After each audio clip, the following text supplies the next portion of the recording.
Hey guys, my name's Lucas. What was your introduction to substance?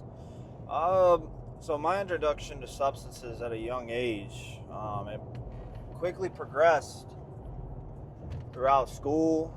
It started off just looking cool, and until it eventually progressed into a full-time job, and it progressed very quickly for me. It started off with just a little bit of smoking weed, and then it progressed into drinking, and then dry goods, so on and so forth, until ultimately it's taken everything away from me. I like to say it's taken everything away from me, but in reality, like, I gave all those things away, right? So, it was all for what, right? To get high, to get drunk. I like the effects produced by drugs and alcohol, so that's what classifies me as an alcoholic, is the way I think. My thinking's not like other people. So what was your bottom in your addiction? My bottom was more of a emotional bottom, right? So what that looks like for me is feeling damaged completely internally, where I got willing to do whatever it took till I get better. Why did you try treatment the first time?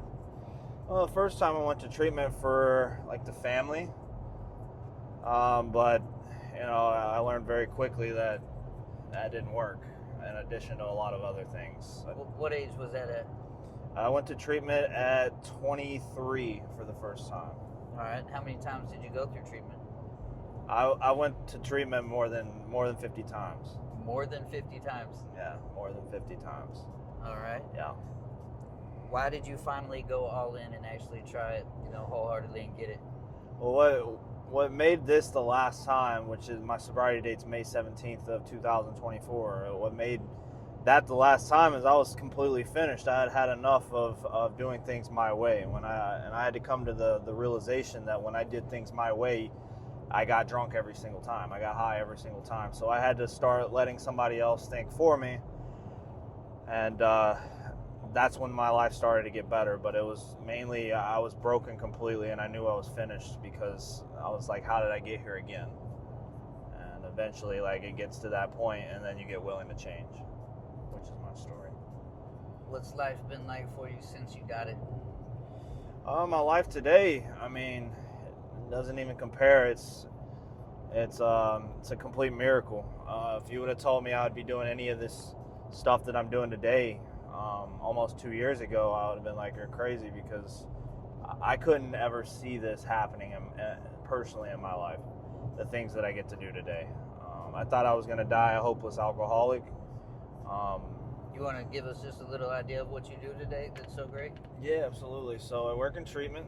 I get to help guys either make the brave decision to commit to treatment for the first time, or I help them get the courage to come back to treatment after the whatever time, like myself. You know what I mean? Yeah. So it's pretty cool stuff.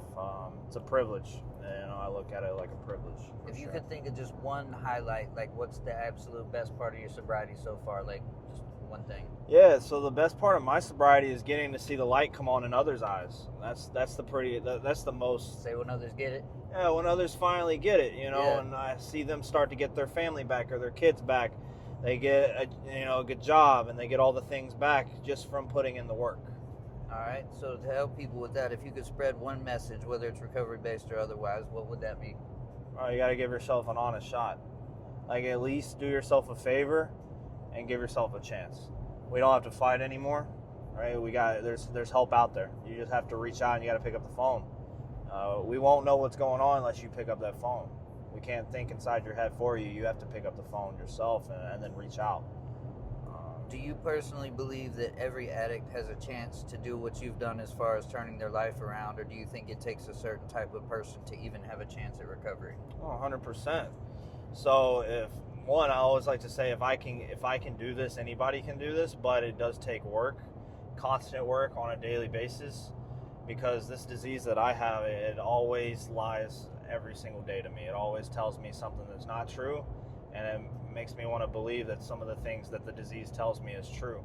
So we have to put in the work every day. And more on a personal note, that's what I do on a daily basis, is I constantly do what's told and suggested of me. And still to this day, I don't think for myself. I bounce ideas off my friends and off my sober support and off my sponsor. And if I can do this, anybody can do this.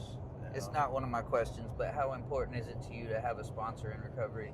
It's very important. You want to have that accountability. Sponsor's job is simply to put your hand in your higher powers, whatever that might look like for you. For me, a sponsor was very crucial. And a sponsor is not just somebody that that you call. You call them, but your sponsor's job is to get you through your steps so you can do the same thing for other people. I can't personally say I've ever tried it without a sponsor, but I will say I absolutely love my sponsor, and I wouldn't change that for the world. Absolutely. Likewise, yeah. My sponsor, if it wasn't for my sponsor, he was the one that was there on my final run. And without him, I don't know where I'd be today. Who knows? But thank God for my sponsor for sure. So a little off-color question, but were women ever an incentive for your success in sobriety? And if so, are they still? I mean, I would like to say it's an incentive. More often than not, it's like you have to do it for yourself. So if you do it for yourself, everybody else, I mean, whether it's today, tomorrow, or a couple years from now, everybody else will start to realize it, and they want to see the action. Because if I do this for everybody else but myself, it's not going to work. So if I do this for myself, which is what I did this last time, then the woman or whatever, the family, everybody else is going to realize it, and they're going to see it. Do you believe in God? I do, yeah. I'm a Christian, and I do believe in God. I believe, He put me through those trials and tribulations for a reason, because I don't think I would be who I am today without going through those things. I was going to say, how important would you say your beliefs are in your recovery? Very, very, very important. I pray on a daily basis, and I ask Him to keep me sober, and I ask Him to let me help somebody on a daily basis. And it's without my higher power, I mean, I wouldn't be alive. 100% I wouldn't be alive. But I have to have my higher power on a daily basis, and I have to have Him get into my head before I do on a daily basis.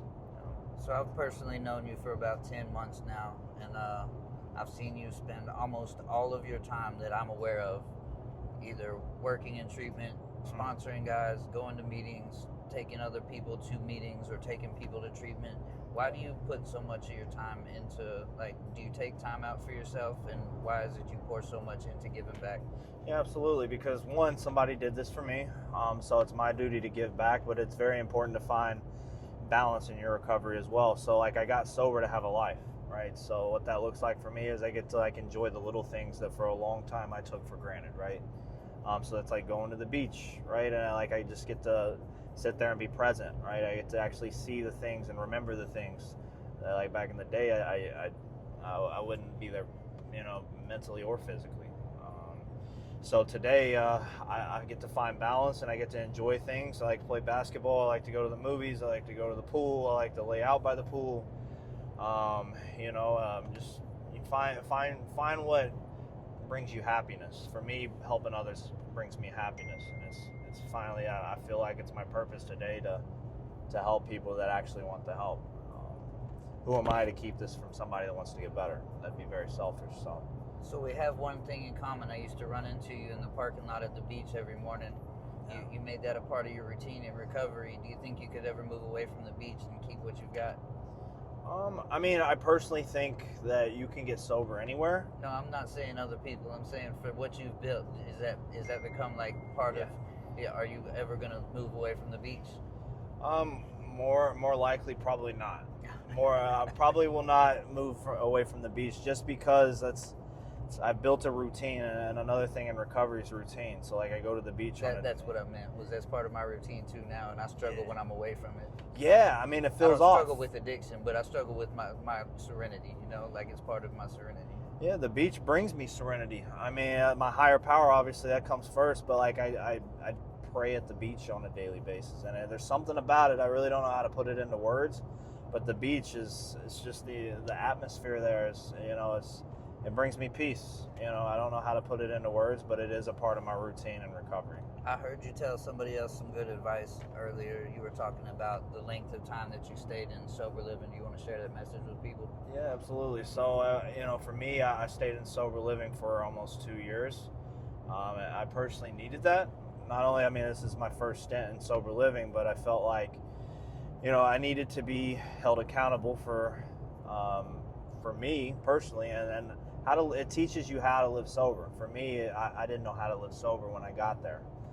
So what it's done for me is it's taught me how to live like a sober human being and establish the routine, establish a foundation, and then you can take that, which I have, into your next step and your next journey, and continue that routine. If it wasn't for sober living, I don't know. I don't know what would happen. I had to do something different, though. I needed that. That's good. A lot of people, will take suggestions or whatever, and then they'll think, I'm supposed to move on to the next step now. But that structure, I believe, is really important because, like, for me, I was homeless. I didn't take a shower for 2 years, so I needed to get in a routine. I needed some structure, and Absolutely. I definitely wasn't used to doing my own laundry or, No. or being respectful of another person in a house. And, that's Not that's at all. important for people. That structure right there, like you mentioned, that's what I needed. I needed structure. I needed somebody to call me on my, on my crap. When I was doing something that I wasn't supposed to do, I need somebody to call me on it. Like, I don't need anybody to co-sign my bullshit. And that's kind of what Halfway did for me. Is I had people that actually wanted the best for me and wanted to see me succeed, which is it makes a world of difference, for sure. Right. Is there anything that I didn't cover that you want to say? I mean, what I can tell you is, if you're struggling right now, there's a solution. Like I said earlier, you just got to reach out to one of us. Reach out to one of us, and we can definitely get you some help. But it's got to start with you, and you got to want it. We don't have to fight anymore. Is the good news about this, and we can change our lives. But like I said, it starts with picking up the phone and then kind of going from there, and just staying in today, stay in the moment, and if you're struggling, just reach out. We're here.